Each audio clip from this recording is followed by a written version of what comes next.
There's a phrase that's been appearing in my LinkedIn feed, forward deployed engineer. It sounds clean. It sounds like a service tier, like something you put on a slide next to an architecture diagram and everyone would nod. It means we will send you one of our engineers. They'll sit inside your organization. They will write code in your code base. They will help you adopt our platform faster. And last week, AWS announced they're putting $1 billion behind it. I read that and I thought, okay, I have some thoughts. Not, is this a bad idea? That's not the episode.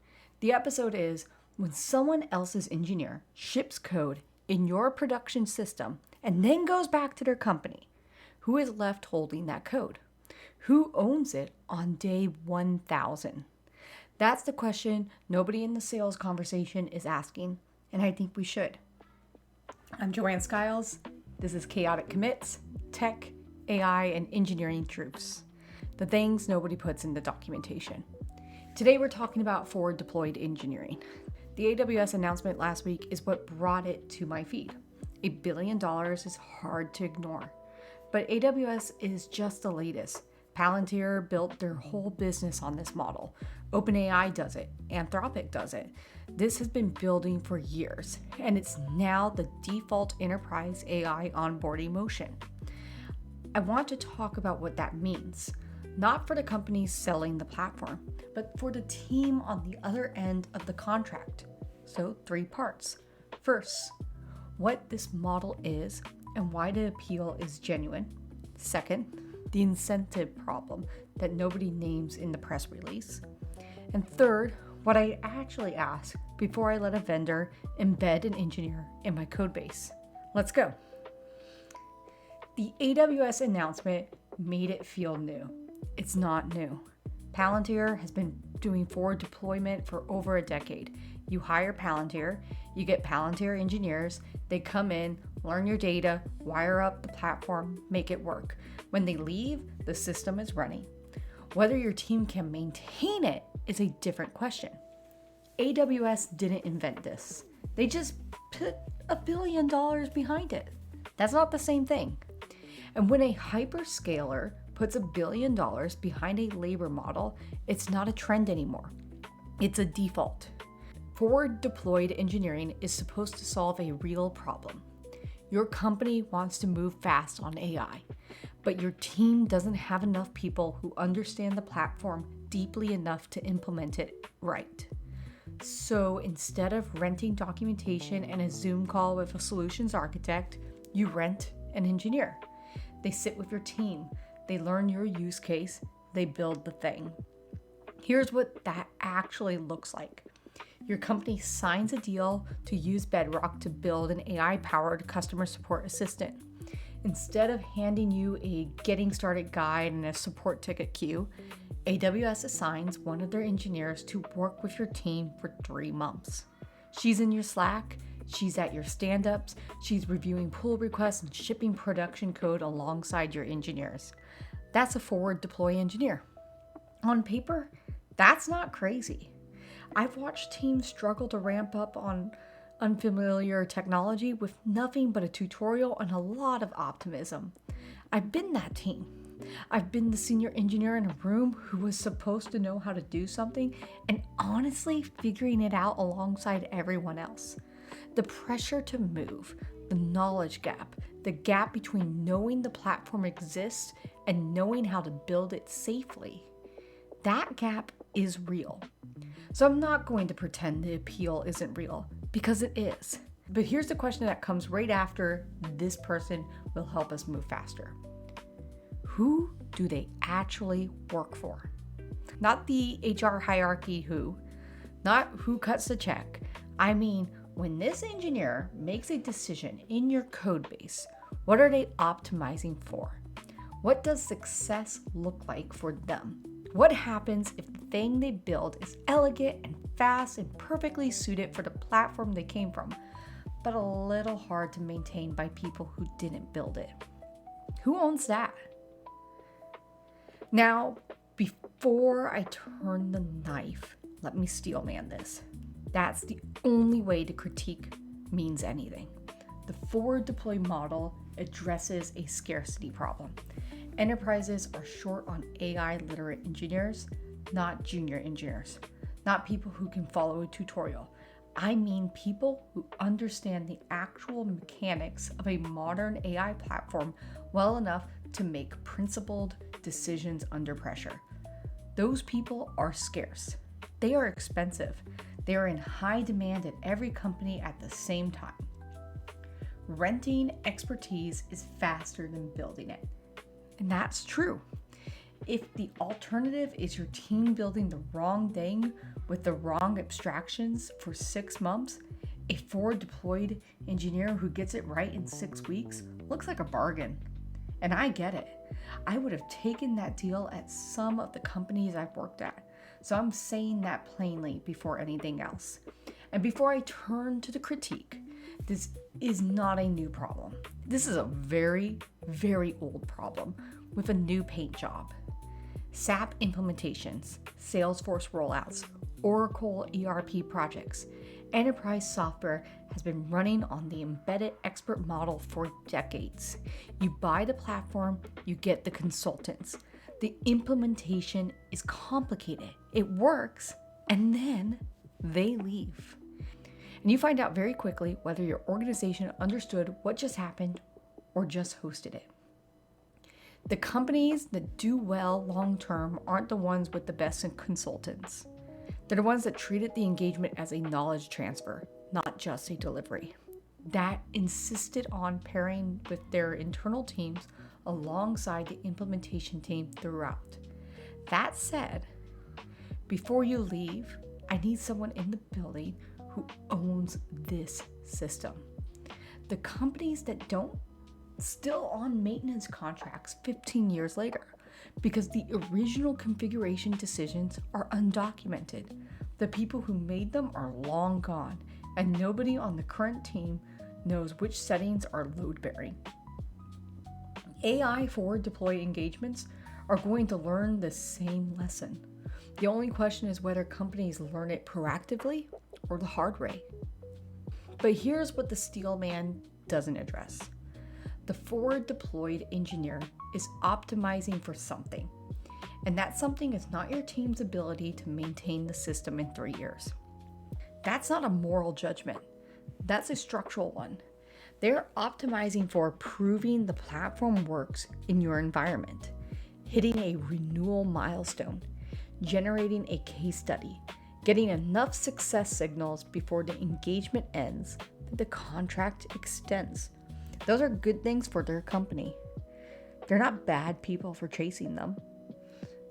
But those incentives are structurally misaligned with what your team actually needs, which is a system that is still legible in year 3 by someone who wasn't in the room when it was built. There's a pattern I've talked about before on the show, and I've called it the governor. The governor is the constraint that enforces discipline when your team doesn't have it internally. Think of mandatory code review, architecture sign-off, a release process that can't be skipped. Whatever makes a bad decision slower to ship than a good one. The governor makes risky changes expensive. That's its job. In the forward deploy model, you're operating without a governor on the FDE side. The FDE has expertise. They probably know the platform better than anyone in your building. But your team doesn't have the context to push back on their decisions in the moment. Because the FDE is, by design, more expert in the tool than anyone in-house.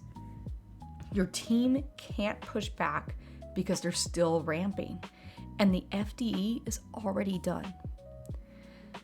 I think about something an engineering director said to me once about a large platform migration they ran with a vendor engagement. They said, "We didn't know what questions to ask until after they left. By then, the decisions were already in production." That's the accountability gap. Not intentional and not malicious. It's just structural.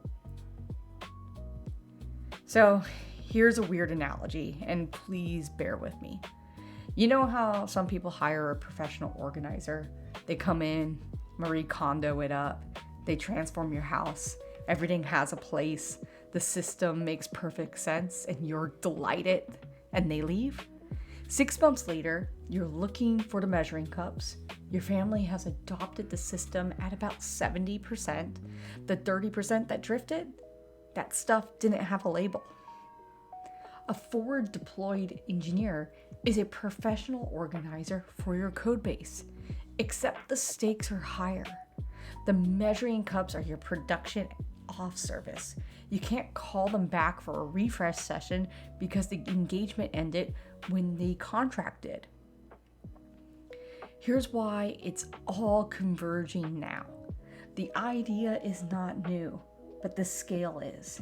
And to understand the scale, you have to understand what the vendors are actually solving for.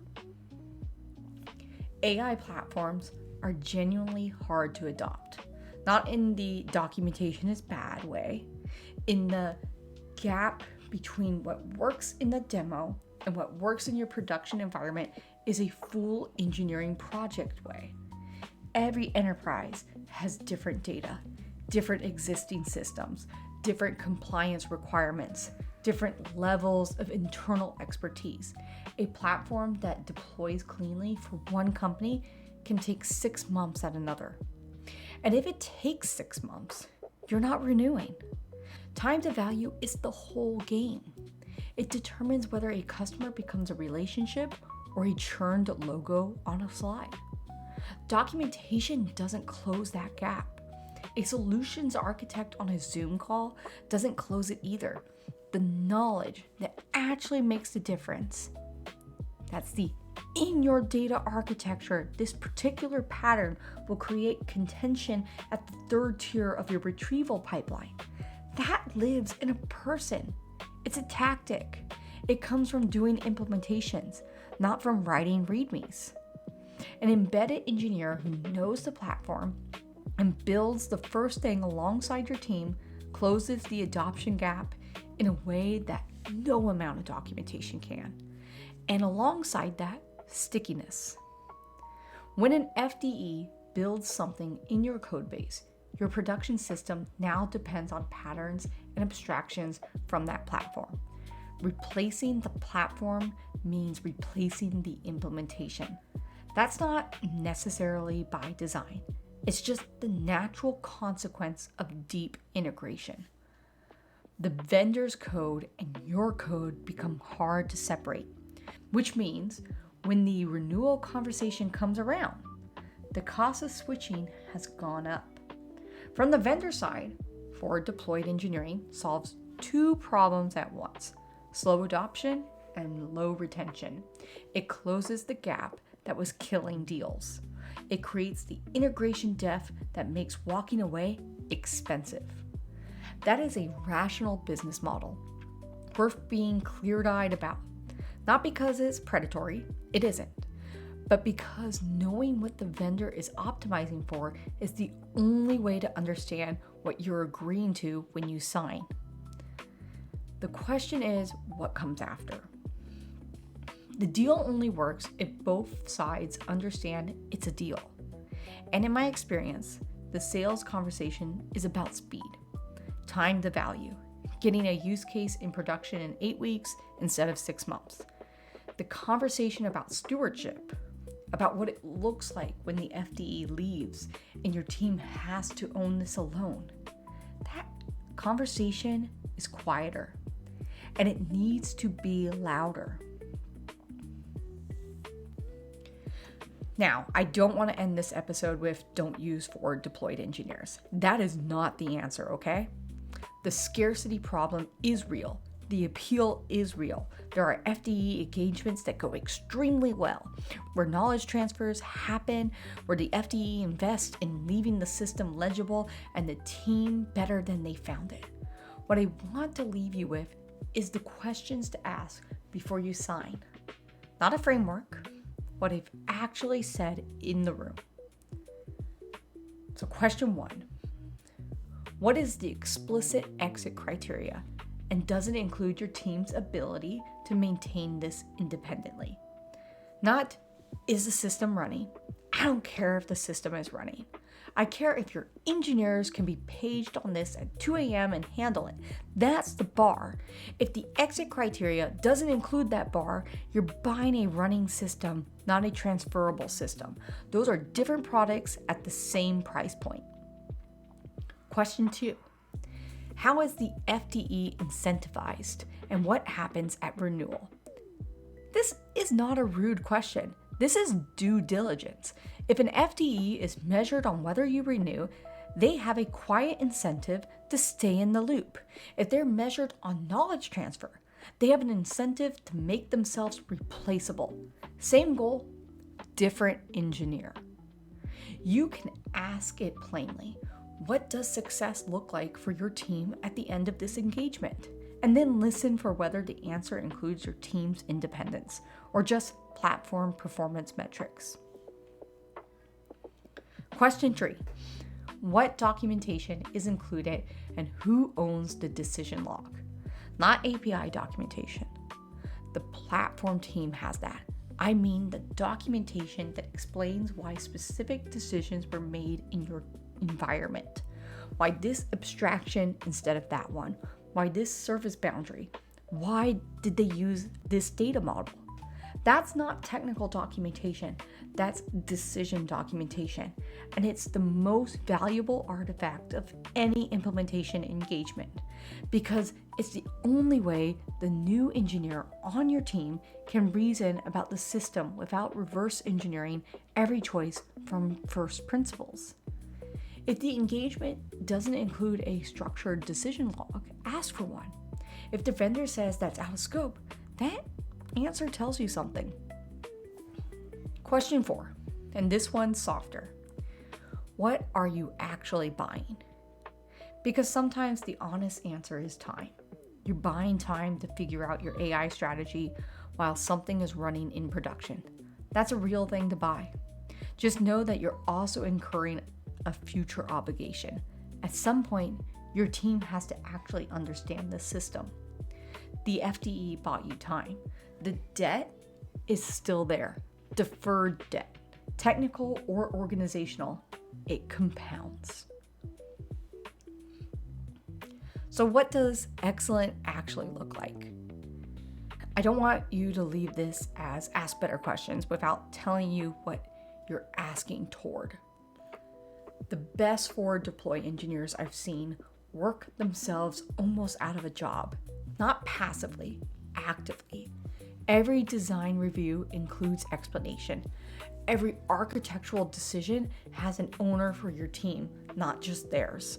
By the last month of the engagement, they're pairing instead of leading. Your engineer is in the driver's seat. The FDE is the one asking, "What would you do here?" instead of answering. That's a choice, and it doesn't happen by default. The early signal is in the first 30 days. Are they documenting as they go, or is the documentation a deliverable at the end? Are they pulling your engineers into decisions, or presenting decisions to them after the fact? Are they writing rationale into your system, or keeping it in their heads? Those two modes look similar from the outside on week 1. But they look very different in month 6. By month 2, a good engagement, at least one person on your team should be able to explain the core architecture to someone new. Not in a let me check with the FDE way, in a I understand this and here's why we made these choices way. If that person doesn't exist by month 2, the knowledge isn't transferring. It's just accumulating in one place. And that place is leaving. The other thing I watch for is how the FDE handles disagreement. In bad engagement, they implement your team's call quietly and move on. Which sounds professional, until you realize the thing they disagreed with is now load-bearing and nobody documented why the decision went the way it did. In good engagement, they make their recommendation, name the trade-off, defer to your team, and write down why the call went where it went. They're building the decision log in real time. That's not extra work. That's the job. The best contractors I've seen say something like this out on the first week. My job is to make sure you don't need me by the time I leave. That's the disposition. You can screen for platform expertise. You can't always screen for that. What the end of good engagement looks like, and I'm going to be specific here, is a handoff week, not a handoff document, not a PDF. A week where the FDE is an observer and your team is running the system, where the questions go to the other direction, where the FDE's job is to say, yes, you've got it, and mean it. A handoff document is a record. A handoff week is a test. When you're evaluating an engagement, before you sign or after something breaks, the question I keep coming back to is, at the end of this, does the knowledge live in your system or in their heads? A system is infrastructure you own. A head that belongs to someone else's company is not. So here's where I land. AWS putting $1 billion behind forward deployed engineering is a signal. It means the hyperscalers have decided this is how enterprise AI gets adopted at scale. That's not going to change because some random podcast host in Orlando has opinions about accountability debt. But I think there's a version of this that actually works. And it's not the version where the FDE is a faster way to build something your team can't maintain. It's the version where the FDE is a teacher, where the engagement is structured from day one around transfer, not just delivery.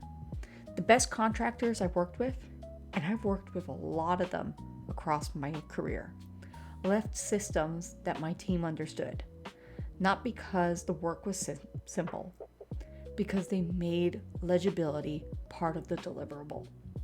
They wrote the explanation. They led the walkthrough. They said, you should be able to do this without me. That's the bar. But there's something underneath all this I haven't named yet. You're granting this person, someone who works for your vendor, whose incentives we've already talked about, enormous architectural influence over your production systems. You're trusting them to make good calls in the moment, to flag things your team doesn't know enough to catch, to build something that will outlast their presence. That's trust. Not contract trust, real trust. And trust isn't built by expertise. The FDE being excellent at their platform doesn't give you that. You don't trust someone because they're smart. You trust them because they're transparent, because they show their work, because when they make a call you can't evaluate, they explain it instead of expecting you to defer. The question isn't whether they're smarter than your team. They probably are, or at least about their platform. That's why you hired them. The question is whether they're leaving behind understanding instead of dependence. If I were sitting across from a vendor account team tomorrow, contract in front of me, here's what I asked before I picked up the pen. When this person leaves my building, can my team operate, maintain, and extend the system without calling you? If the answer is yes, we have a deal. If the answer is we'd recommend an extended engagement, that's also an answer. It's just a different one. If you remember one thing from this episode, remember this. A running system is not an understood system. Production isn't the finish line. Understanding is. This is Chaotic Commits. If this episode landed for you, share it with someone who's in the middle of a vendor AI decision.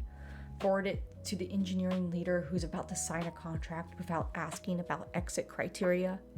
And find me on Substack and Blue Sky. Links are in the show notes. New episodes every Friday. I'm Joanne Skiles. Write code that the future you can read.